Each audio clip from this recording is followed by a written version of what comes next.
All right, so we're examining some of those highlights and the issues raised with the details, some of it again, of that agreement reached between Nigeria and China. Well, Dr. Nicholas Okoye joins us this morning. He's the president and CEO of Annabelle Group. Thank you for coming on this morning. Thank you for having me. Well, looking at this, much needed, of course, investments. We need investments to stimulate and reflect the economy. And in terms of some of the details of this, you've seen some of the highlights of it, but we're yet to see all of it, the details of this agreements reached between Nigeria and China. You've seen the picture. How does it look to you? Well, I think that from a interesting standpoint, the government is doing its job. So its job is obviously to make Nigeria attractive to foreign investment. But I think that where we're missing the link is that investment and development is stimulated by the private sector.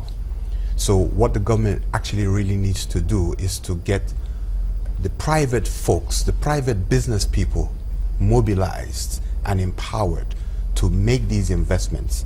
And when you do that, the investments from other countries are going to be done in partnership with our private people. You can see that what was announced after the China trip, the government did not get the 2 billion loan again that we were told before they left, but one private sector investor or one private sector businessman, which is Dangote Group, was able to do a $2 billion deal. Now that goes to show you that the world has changed significantly. If it was 20, 30 years ago, then you'd be talking about bilateral debt. During the days of Paris Club, when countries used to lend other countries money, and they formed a club together called Paris Club, and so the Paris Club held the debt, and a lot of third world countries would go to this club and borrow money country to country. That's bilateral debt. Those days are gone. What you now have is money coming in to private individuals, private companies, and the private companies will partner with institutions in those other countries in order to stimulate development. And so Dangote is a good example. But what I think this government needs to do is to expand that scope.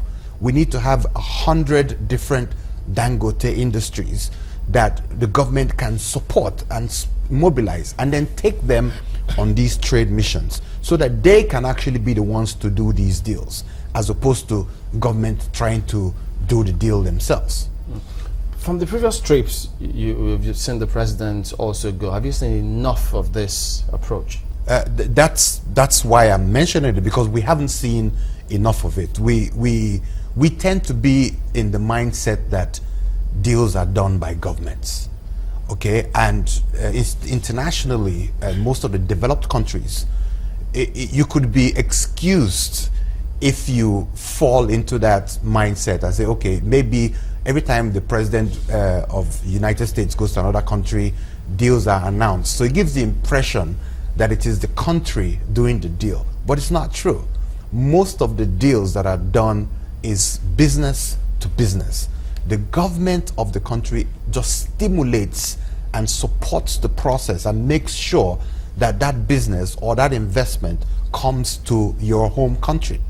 And so that is the role of our federal government. Is that what you think that the Minister of Trade and Investment should really be doing? That should be his number. That should be, he should wake up doing it, he should go to bed doing it. That's his job, and we haven't seen enough of that.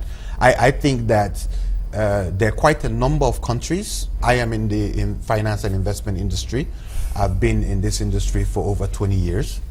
And I know that there are quite a number of countries that are looking to Nigeria as an investment destination, in spite of all our challenges, because we have some very good